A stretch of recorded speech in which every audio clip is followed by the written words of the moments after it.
दुनिया का पहला कत्ल एक भाई ने दूसरे भाई का किया था, जिसका गुनाह आज तक लिखा जा रहा है और रहती दुनिया तक लिखा जाएगा। हजरत आदम अलैहिस्सलाम के दो बेटे थे, हाबील और काबील।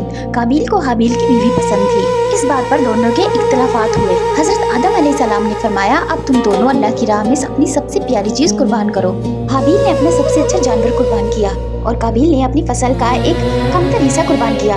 अल्लाह सुब्हानहू तआला ने हाबील की कुर्बानी कबूल व मंजूर फरमाई और काबील की नहीं। काबील गुस्से और हसद और जलन से भर गया। उसने कहा, मैं तेरा कत्ल कर दूंगा। हाबील ने कहा, इतना गुरूर मत कर, अल्लाह सिर्फ नेक नियत कुर्बानी को कबूल मंजूर फरमाता है। उसके बाद काबील सोच में पड़ गया कि अब लाश का क्या करे। इतने में अल्लाह सुब्हानहू तआला की तरफ से एक कौवा आया और मुर्दा कौवे को मिट्टी में दफनाने लगा और काबील ने उसे देखकर दफनाने का तरीका सीखा। रसूल अल्लाह सल्लल्लाहु अलैहि वसल्लम ने फरमाया कि रहती दुनिया तक हर कत्ल का गुनाह काबील को होगा, क्योंकि उसने ये रास्ता खोला। याद रखिएगा, कोई भी गुनाह अगर आपसे शुरू होगा तो रहती दुनिया तक जब तक वो दोहराया जाएगा, उसका गुनाह आपके अमल में लिखा जाएगा। अब इस खूबसूरत मैसेज को शेयर भी कीजिए और लाइक भी कीजिए।